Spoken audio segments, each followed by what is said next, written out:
ونستعينه ونستغفره ونؤمن به ونتوكل عليه ونعوذ بالله من شرور أنفسنا ومن سيئات أعمالنا من يهده الله فلا مضل له ومن يضلله فلا هادي له ونشهد أن لا إله إلا الله وحده لا شريك له ونشهد أن محمدا عبده ورسوله أرسله بالحق بشيرا ونذيرا وداعيا إلى الله بإذنه وسراجا منيرا أو كما قال عليه الصلاة والسلام كل أمة يدخلون الجنة إلا من آبى قيل من آبى قال من عصاني فقد آبى وقال تعالى وما أرسلناك إلا رحمة للعالمين الحمد لله সমস্ত তারিফ ও প্রশংসা লাখ কোটি শুকর মহান রব্বুল আলামিনের দরবারে যে আল্লাহ তাআলা আপনাকে আমাকে আল্লাহর হুকুম মানার, নবীর তরিকায় চলার, কুরআন ও হাদিসের কথা শোনার এবং বলার, সুস্থ শরীরে আসার বসার তৌফিক দিয়েছেন শেষ নবী শ্রেষ্ঠ নবী জনাবে রাসূলুল্লাহ সাল্লাল্লাহু আলাইহি ওয়াসাল্লামের উম্মত হওয়ার তৌফিক দান করেছেন। এই জন্য সকলে শুকরিয়া আদায় করি, সবাই বলি আলহামদুলিল্লাহ। আল্লাহ রাব্বুল আলামিন তার কালামে ইরশাদ করেন সূরা ইব্রাহিম আয়াত নাম্বার 7, ওয়া ইন তাআযান্না রাব্বাকুম, রবের পক্ষ থেকে ঘোষণা, দুনিয়ার কোনো রাজা বাদশার ঘোষণা নয়। আমরা দুনিয়ার রাজা বাদশার ঘোষণা যেমনভাবে মানি, রবের ঘোষণা তেমনভাবে মানার চেষ্টা করি না। এটা আল্লাহ তাআলার পক্ষ থেকে ঘোষণা, লাইন শাকারতুম লাযীদান্নাকুম ওয়া লাইন কাফারতুম ইন্না আযাবি লাশাদীদ। যদি কোনো বান্দা নিয়ামত পাওয়ার পর নিয়ামতের শুকরিয়া আদায় করে, আল্লাহ রাব্বুল আলামিন ওই বান্দার নিয়ামত বাড়ায় দেয়। বলি সুবহানাল্লাহ। যেই বান্দা নিয়ামতের শুকরিয়া আদায় করে ওই বান্দাকে আল্লাহ তাআলা নিয়ামত বাড়ায় দেয়। যেই বান্দা শুকরিয়া আদায় করে না ওই বান্দাকে আল্লাহ তাআলা কঠিন আযাবে গ্রেফতার করবেন। বলি নাউজুবিল্লাহ। কোরআন হাদিস শোনার সময় বসার আদব আছে, শোনার আদব আছে। এই শোনার আদব রক্ষা করিয়া যদি কেউ শুনে তাদেরকে আল্লাহ তাআলা হেদায়েত দেয়। যদি আদব রক্ষা করে না, বেয়াদবি করে, তাহলে আল্লাহ বেয়াদবকে পছন্দ করে না। আপনিও তো বেয়াদবকে পছন্দ করেন না। আপনার সামনে যদি একজন ছাত্র আপনার সামনে আদব দেখায় তাহলে আপনি ছাত্রটার ভালো বলেন।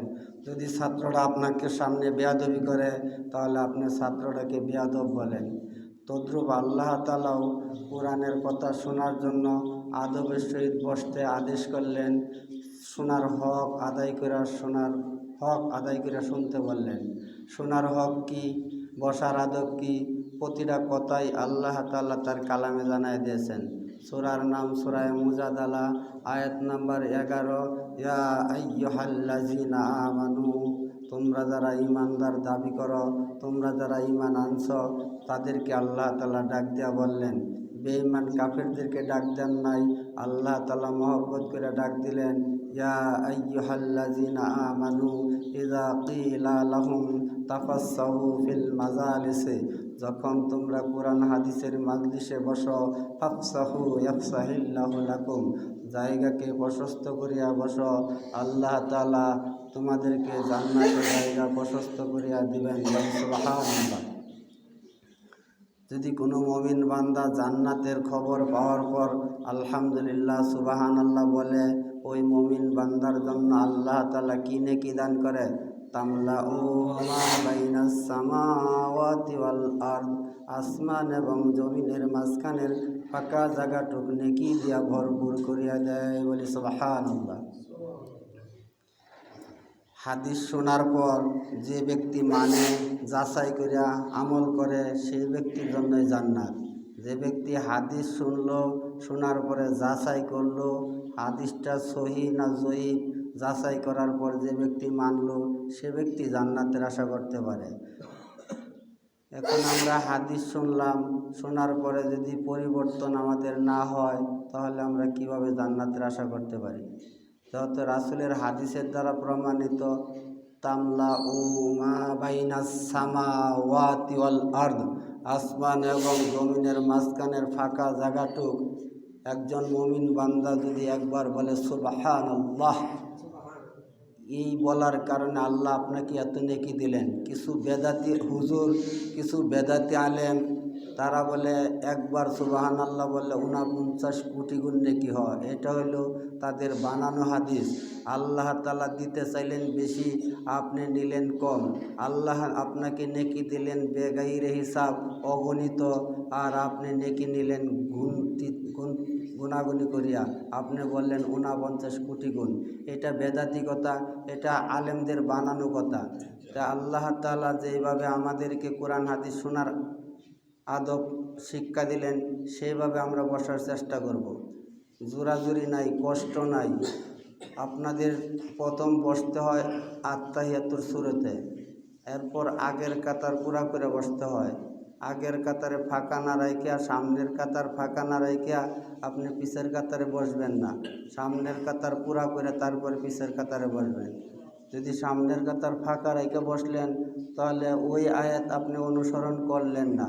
সূরা মুজাদালা 11 নম্বর আয়াত, ইয়া আইয়ুহাল্লাযীনা আমানু ইযা ক্বিলা লাহুম তাফাসসাউ ফিল মাজালিসি, যখন কোনো মানুষ কোরআন হাদিসের মাজলিসে বসে, ফাফসাহু ইয়াফসাহিল্লাহু লাকুম, জায়গাকে প্রশস্ত করিয়া বসে, আল্লাহ রাব্বুল আলামিন ওই বান্দার জান্নাতে জায়গা প্রশস্ত করিয়া দিবেন। বলি সুবহানাল্লাহ। আপনাদের সম্মুখে আমি অল্প কিছুক্ষণ কথা বলবো। এই কথাটি আপনারা যাচাই করবেন। যদি আপনাদের কারো কাছে নতুন লাগে, তাহলে যাচাই করে মানার চেষ্টা করবেন। আপনাদের কাছ থেকেই আমরা কিছু কোরআন হাদিস জানার চেষ্টা করছি।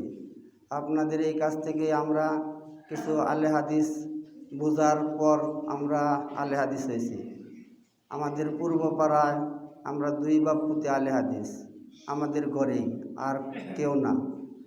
আলে হাদিস হওয়ার পর আমাদেরকে অনেক মানুষ ঠাট্টা বিদ্রূপ করছে। অনেক মানুষ আমাদেরকে বলছে এদেরকে সমাজের বন্ট দিও না। আমি বলছি তাও আল্লাহর ইচ্ছা। অনেক মানুষ আমাদেরকে ঠাট্টা বিদ্রূপ করছে, আমরা নাকি এই মুসলমান ছিলাম, হিন্দু হয়ে গেছি। এটা অনেকে আমাদের আপন বায়াসারিরা বলছে। আমি আপনাদের সামনে নাম বললাম না এই কারণেই, যদি আপনি চান যাচাই করতে, নামও বলে দিতে পারব। আমাদেরকে কিছু ভাই বলতো এরা আগে মুসলমান আছেন, এখন হিন্দু হয়েছে। কারণ আমরা 4 রাকাত নামাজে 10 বার রফল আদায়ন করি। আর রফল আদায়ন করলে নাকি আমরা হিন্দুর থেকে মুসলমান হয়েছি। আমাদের কাত তলে পুতুল থাকতো, এই জন্য বারবার হাত উঠাই। আমি তাদেরকে জবাব দিতাম যে আমরা হাত তুলি কাত পর্যন্ত, আমাদের কাত কিন্তু ফাঁকা হয় না। আর তোমরা হাত তুলো মাথা পর্যন্ত, তোমাদের কাত ফাঁকা হয় বেশি। তাহলে পুতুল পড়লে তোমারটা পড়ে, আমারটা পড়ে না। আমি পাশাপাশি তাদেরকে কিছু জবাবও দিতাম। তারা অনেকে বলতো এদেরকে সমাজের বন্ট দেওয়া হবে না, সমাজে রাখা হবে না। আমি বলছি তাও কোনো সমস্যা নাই। সূরার নাম সূরা আনফাল, আয়াত নাম্বার 2, ইন্নামাল মুমিনুনাল্লাযীনা ইযা যুকিরাল্লাহু ওয়াজিলাত কুলুবুহুম ওয়া ইযা তুলিয়াত আলাইহিম আয়াতুহু জাদাতুহুম ঈমানা ওয়া আলা রাব্বিহিম ইয়াতাওয়াক্কালুন। ঈমানদার ব্যক্তি বস্তুর উপর ভরসা করতে পারে না, ঈমানদার ভরসা করবে একমাত্র আল্লাহর উপর। আমরা অনেকেই ঈমান আনার পরেও ব্যক্তির উপর ভরসা করি, বস্তুর উপর ভরসা করি, দলের উপর ভরসা করি, ক্ষমতার উপর উপর ভরসা করি। কত মানুষ ক্ষমতার উপর ভরসা করার পরেও তারা টিকতে পারে নাই, আর যারা আল্লাহর প্রতি ভরসা করিয়াছে তাদেরকে আল্লাহ তাআলা বিজয় দান করিয়াছেন।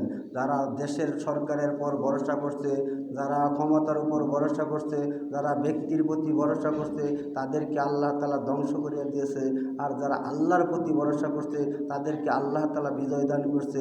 যুগে যুগে লক্ষাধিক নবী রাসূলদেরকে, যুগে যুগে লক্ষাধিক পয়গম্বরদেরকে কাফেররা নির্যাতন করছে।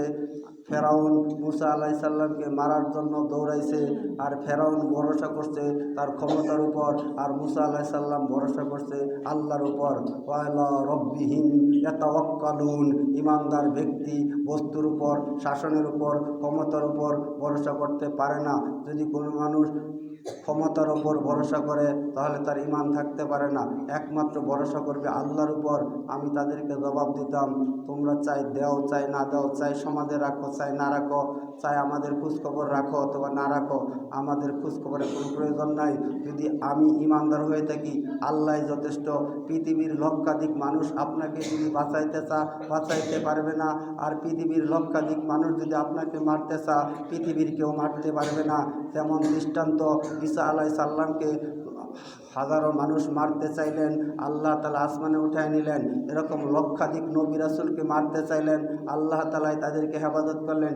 এটা আমরা শোনার পরেও যদি আমাদের মন পরিবর্তন না হয় তাহলে আর কখন মন আপনার পরিবর্তন হবে? এই জন্য আমরা সকলেই ভরসা করব আল্লাহর উপর, কোনো শাসনের উপর, কোনো শাসকের উপর ভরসা করব না। যদি আপনি শাসকের উপর ভরসা করেন যে এই ক্ষমতা আইলে আমার এই হইতে পারে, ওই ক্ষমতা আইলে আমার এই হতে পারে, 50,000 বছর আগে আপনার তকদিরে লিপিবদ্ধ করা হয়েছে। আপনি কিভাবে খাইবেন, কিভাবে চলবেন, আপনি কতদিন অসুস্থ থাকবেন, আপনি কিভাবে মারা যাবেন, এটা লিপিবদ্ধ করা হয়ে গেছে। যদি আপনি কোনো শাসকের উপর ভরসা করেন তাহলে আপনি ইমানদার দাবি করতে পারেন না।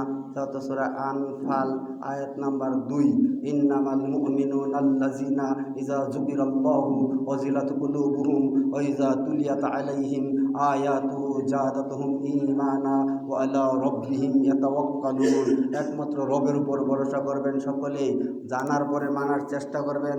আল্লাহ তাআলা যেন সহি কথা বলার এবং শোনার এবং আমল করার তৌফিক দান করে। সকলে একবার বলি আমিন। আজকে আপনাদের কাছ থেকে শিক্ষার পরে যদি, আপনাদের এখানে আসার পরে যদি আমরা পরিবর্তন হইতে পারি, তাহলে আপনারা কেন এখনও কিছু কিছু বেদাতি আমল আপনাদের ভিতরে আমি দেখতে পাই। এই কিছু বেদাতের ব্যাপারে একটু আলোচনা করব। যেমন আমরা অনেকগুলো বেদাত করি। যদি একটা গ্লাসের ভিতরে ভাই পানি থাকে, আর ওই গ্লাসের পানিটা যদি সে উপর করে ফালায় দেয়, তারপরে জানা থাকলে বলবেন একটু, তাহলে ওই গ্লাসের ভিতরে কি থাকে পরে ভাই? আবারও বলি কথাটা, একটা গ্লাসের ভিতরে যদি পানি ভরা থাকে, ওই গ্লাসের পানি যদি উপর করে ফালায় দেওয়া হয়, তারপরে কি ওই গ্লাসে পানি থাকে? ওই গ্লাসে তাহলে কি থাকে? হ্যাঁ, খালি থাকে না। ওই গ্লাসটা খালি থাকে না।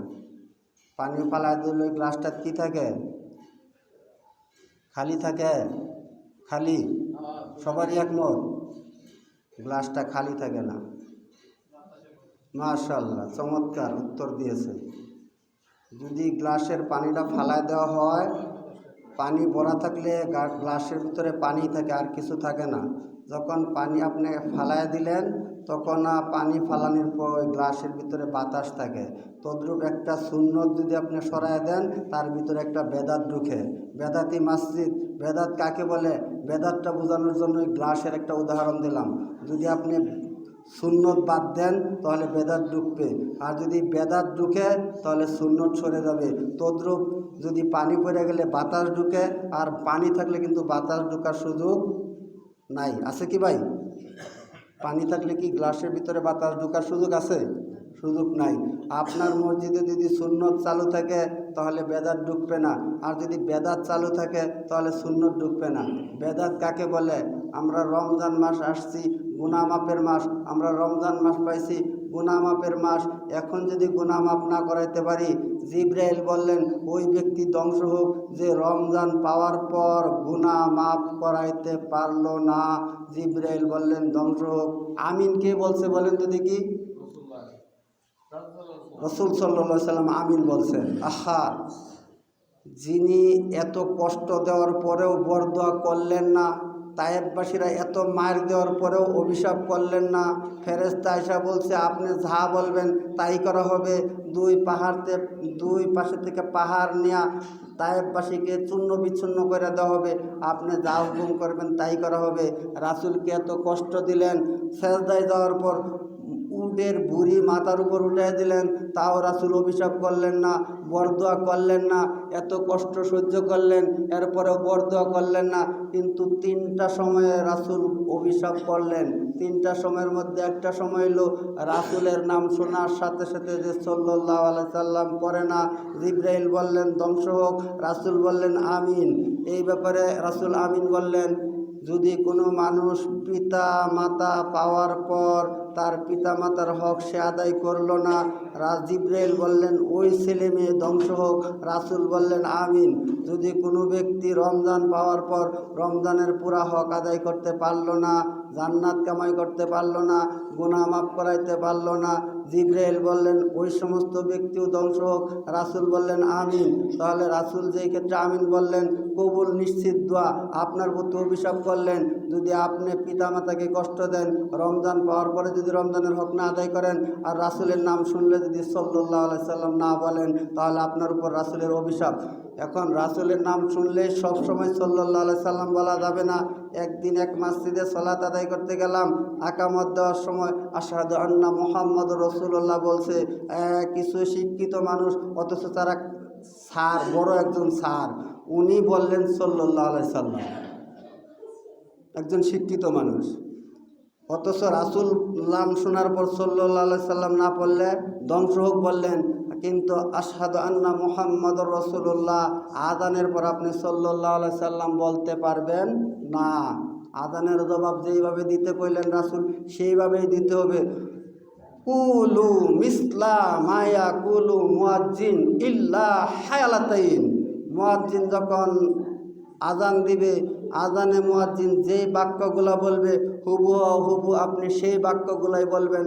ইল্লা হায়ালাতাইন, সেই সময় আপনি বলবেন লা হাওলা ওয়ালা কুওয়াতা ইল্লা বিল্লাহ। কিন্তু সেই সময় আজানের সময় আশহাদু আন্না মুহাম্মাদুর রাসূলুল্লাহ আপনি ওই সময় সাল্লাল্লাহু আলাইহি সাল্লাম বলতে পারবেন না।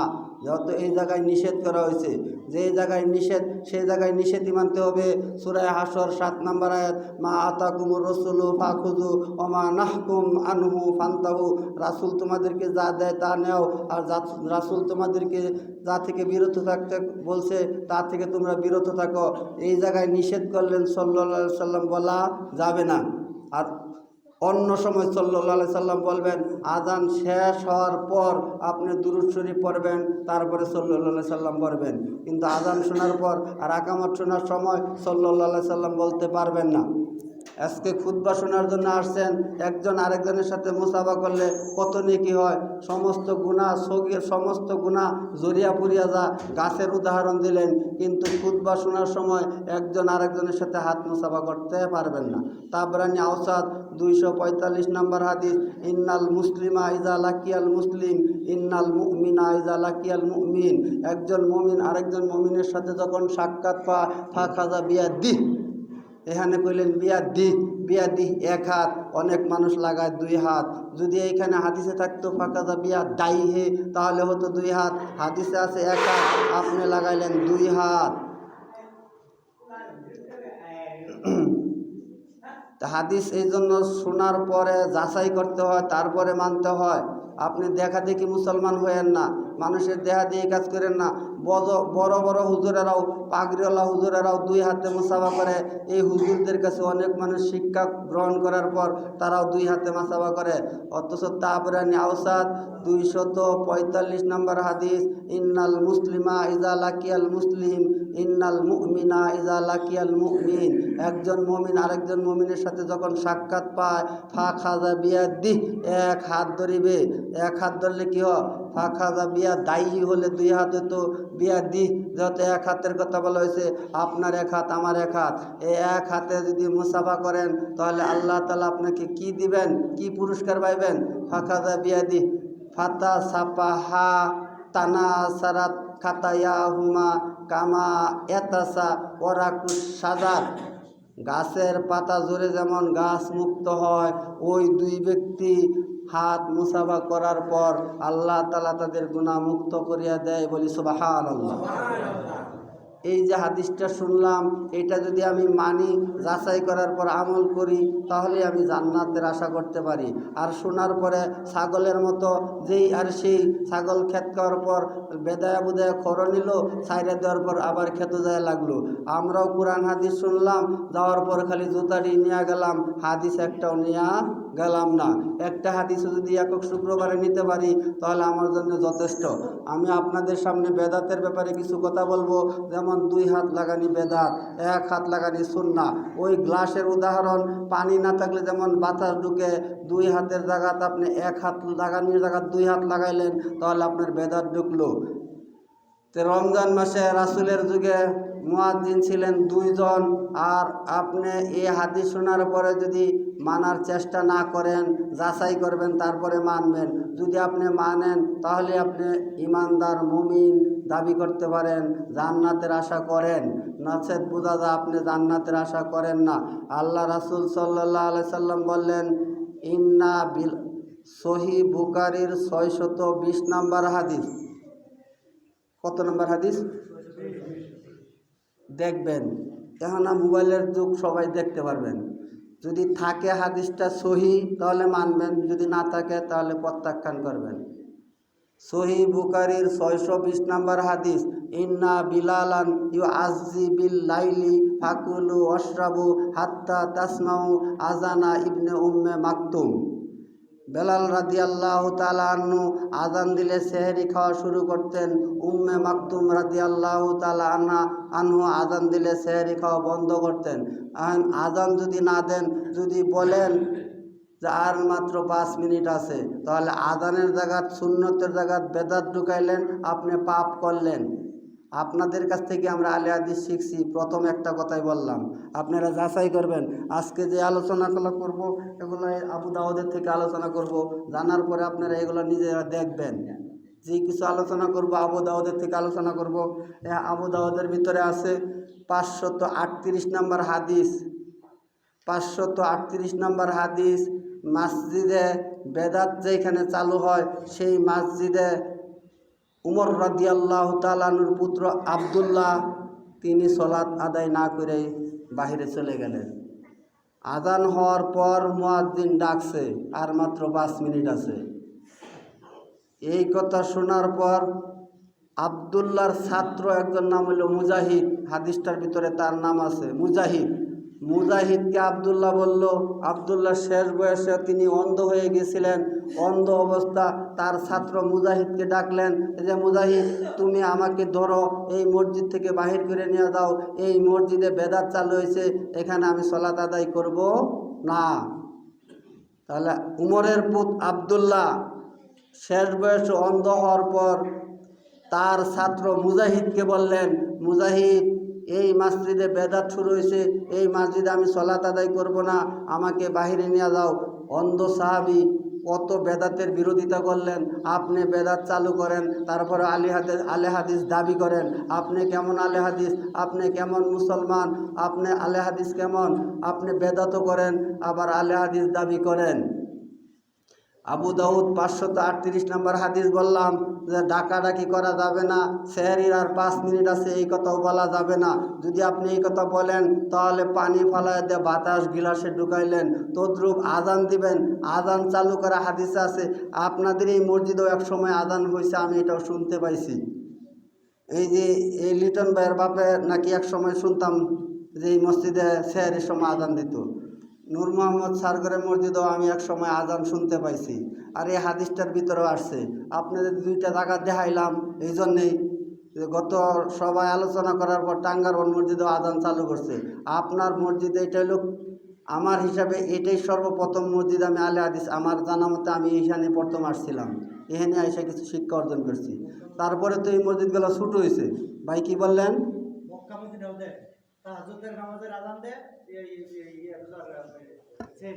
মাশাআল্লাহ। তাহলে এখন যদি আজান না দেয়া, আপনাদের মাদ্রাসার ছাত্র আছে, আপনাদের এনে অনেক হুজুর আছে, এরা কি এই সময় একটা আজান দিতে পারে না ভাই? একটা সুন্নত যে ব্যক্তি জিন্দা করলো, সহি হাদিসের দ্বারা প্রমাণিত, ওই ব্যক্তিকে 50 জন শহীদের সব তার আমলনামায় দেওয়া হবে, বলি সুবহানাল্লাহ। আবার বেদাতি আলেম যারা, তারা বানাইছে 100 শহীদের, ওই হাদিসটা জয়ীফ। ওই হাদিসটা কি সহি না জয়ীফ? সহি হাদিসের দ্বারা পাওয়া যায়, যদি কোনো মানুষ একটা সুন্নত জিন্দা করে, মৃত্যু সুন্নত, ওই সুন্নতটা গায়েব হয়ে যাইতেছে, এটা যদি কেউ জিন্দা করে, কেউ চালু করে, ওই ব্যক্তি যদি চালু করার কেউ অনুমতি দেয়, যদি আপনিও আজকে অনুমতি দেন যে ইমাম সাহেব আজকে থেকে সেহরির আজান শুরু হবে, যদি আপনিও অনুমতি দেন, আপনিও 50 জন শহীদের সওয়াব পাবেন, বলি সুবহানাল্লাহ। তাহলে এখন আমরা আজান চালু করব, আর এই আজান দেওয়ার ব্যাপারে হাদিসটা আমরা দেখব, যাচাই করব, থাকলে মানব, না থাকলে মানব না। তা আমি আপনাদের সামনে বলতে চাইছিলাম যে বেদাত কাকে বলে। যদি আপনি আজান না দিয়ে ডাকাডাকি করেন, আমরা এখন যে আজান হচ্ছে জুমার দিন, আজান না দিয়ে যদি আপনাদের বলতাম ভাই আল্লাহর নাম বলবেন না, জুমার সালাত ছাড়বেন না, কাফেলা পার্টির পক্ষ থেকে বলা হচ্ছে আল্লাহর নাম বলবেন না, জুমার সালাত ছাড়বেন না, এটা যদি দিত, আমি তো মনে করি যে একজন কৃষক হাদিস নাও জানে, সেও তো মুয়াজ্জিনরে ধরতো। আজান না দিলে কী করলি, ধরতো কি ধরতো না? তো জুমার দিন আজান দিলেন, আর সেহরির সময় কেন আজান দিবেন না? সেহরির সময় আজানের হাদিস তো আছে রে ভাই। সহি বুখারীর 620 নম্বর হাদিস, ইন্না বিলালান ইউ আজদি বিল লাইলি, ইন্না নিশ্চয়ই ইউ আজদি আজান দিতেন, বিলালা বিল লাইলি রাত থাকতে, ফাকুলু খেতে থাকো, হাত্তা তাসমাউ আজানা ইবনে উম্মে মাকতুম, যতক্ষণ পর্যন্ত উম্মে মাকতুম আজান না দিত ততক্ষণ পর্যন্ত তোমরা খেতে থাকো। তাহলে এই কথা বলা যাবে না যার 5 মিনিট আছে, এটা একটা বেদাত। এরপরে এই যে আপনাদের এনে সভা হওয়ার পর বড় এক মৌলানা বালাগালুল্লাহ বিকামা আলিহি বললেন, আমাদের এক আপনাদের এই মাযহাবের ইমাম, মাঠের ইমাম, উনি বললেন এটা বলা যাবে না। এই কথা বলার সাথে সাথে ওই আলেম এটা বলা ছাইড়া দিছে। এইখানেই সভা হয়েছে। সভা হওয়ার পর এক মৌলানা, ওই পাশের বড় এক মৌলানা, উনি সবার মধ্যে কি বলছে, বালাগালুল্লাহ বিকামা আলিহি কাশাফাদ্দুজা বিজামা আলী হাসুনাত জামিও খিসা আলী সাল্লু আলাইহি ওয়া আলিহি। এটা বলার পর মাজারুল হুজুর সভাপতি ছিলেন, উনি আলোচনার শেষে বললেন এটা বলাও বিদাত, বলা যাবে না। ওই আলেম এই কথা শোনার পরেই বাদ দিছে। হঠাৎ করে আরেকদিন তার সাথে আমার সাক্ষাৎ, সে 4 চাক্কার গাড়ি দিয়ে চলে, এক জায়গায় এক বাড়িতে দাওয়াত খেতে গেছি, তার সাথে যায় হাতে হাতে হাত মুসাফা করছি এক হাতে। সে আমারে বলে, চাচা আপনি কি আলে হাদিস হয়ে গেছেন? আমি কইছি আপনি কি আলো বালাগাল ওলা পড়েন? কয় না, ছেড়ে দিছি। তাহলে ওটাও যেমন ছাড়ছেন, এটাও তেমনভাবে আপনি ছাড়বেন, বেশি না বড় জোর, আর কিছুদিন যাওয়ার পরে আপনি এটাও ছাড়বেন। উনি পরে আর বালাগালুল্লাহ পড়ে না। বালাগালুল্লাহ পড়া যেরকম বেদাত, তদ্রূপ সুখ সংবাদ দেওয়াও বেদাত। আপনি ডাকতে পারবেন, বলতে পারবেন, ঘোষণা দিতে পারবেন, খবর দিতে পারবেন যে অমুক মারা গেছে এতটার সময়, মাটি দেওয়া হবে এতটার সময়, এতটুক বলবেন, এছাড়া বেশি বলা যাবে না। সুখ সংবাদ দেওয়া যাবে না। আরেকটা জানি কি অনুরোধ করাও যাবে না। নামাজের জন্য, ফরজ নামাজের জন্য অনুরোধ করেন না, যেটা না পড়লেই চলে সেটার জন্য অনুরোধ করেন সবারই, এটাও একটা পাপ। যাদেরকে অনুরোধ করলেন তারাও পাপ করলো, আপনি যে বললেন আপনিও পাপ করলেন। আপনি খবর দিবেন, আপনি কি খবর দিবেন? আপনি বলবেন অমুক ভাই মারা গেছে এতটার সময়, মাটি দেওয়া হবে এতটার সময়। এইটুক বললে কি, এই সময় বললে কি মানুষ বুঝতে পারতো না ভাই? বুঝতে পারবে? বালাগালুলা বলাও যেমন বেদাত, সুখ সংবাদ বলাও বেদাত, আর অনুরোধ করাও বেদাত। আপনাকে কেন অনুরোধ করব? ফরজে কেফায়া, পড়লে পড়ুক, না পড়লে না পড়ুক, অনুরোধের কোনো দরকার নাই। ফরজের বেলা খবর নাই, আর এ ফরজে কেফায়া নিয়ে দৌড়াদৌড়ি। ভাই ফরজ আগে ঠিক করেন, ফজরের নামাজ পড়ছে না, কিন্তু জানাজার সলাত আদায় করার জন্য গোসল করে দৌড়ে আগে যাইতেছে, এটার জন্য আপনার এই কথা বলা যাবে না। এটি হলো বেদাত। আপনার এই 2-1টা বেদাত বলবো, এত বেদাত বলার তো সময় নাই। যদি আপনারা মানেন তাতে মানলেন, যদি না মানেন তাতে কোনো সমস্যা নাই। কিয়ামতের দিন আফসোস করবেন। আলোচনা শোনার পর যদি মানেন তাহলে আফসোস করবেন না, আর আলোচনা শোনার পর যদি না মানেন তাহলে কিয়ামতের দিন আফসোস করবেন। এটাও আল্লাহ কুরআনে জানায় দিয়েছেন। সূরার নাম সূরা সাজদা, আয়াত নাম্বার 12, রব্বানা আবসারনা ওয়া সামিনা ফারজিনা নামাল সলিহা। কোরআনে আল্লাহ তাআলা জানায় দিলেন কিয়ামতের দিন ওই সমস্ত অপরাধী লোকগুলা আল্লাহকে ডাক দিয়া বলবে রব্বানা। পৃথিবীর সকল মানুষ আল্লাহর সাথে কথা বলতে পারবে আরবিতে, কোনো অন্য ভাষা চলবে না। কিয়ামতের দিন একটাই মাত্র ভাষা থাকবো, সেটা হলো আরবি। আল্লাহকে ওই বেদাতি লোক আল্লাহকে ডাক দিয়া বলবে রব্বানা আবসারনা ওয়াসামিনা ফারজিনা না'মাল সালিহা। ওগো আল্লাহ, দুনিয়াতে কোরআন হাদিস শুনেছি, নবী রাসূলদের কথা শুনেছি, বিশ্বাস করি নাই, মানি নাই, এখন বুঝ হয়েছে, এখন বিশ্বাস হয়েছে। আপনি আমাদেরকে একটু সময় দেন, আমরা দুনিয়াতে যাই, আমলে চলে করব, নেককারগণের অন্তর্ভুক্ত হব। সেই দিন আপনি চাইবেন, সেই দিন পাইবেন না। এখন আল্লাহ তাআলা আপনাকে সময় দিয়েছে, সময়কে অবহেলা করলেন। এখনও মসজিদে যারা ঢুকতেছে তাদের নাম লেখা হয় না। ইমাম মসজিদে মেম্বরও দাঁড়ানোর পর যারা ঢুকছে তাদের একটা নাম ফেরেশতা লেখে নাই। এই হাদিসটা বলে আজকের আলোচনা শেষ করে দেব।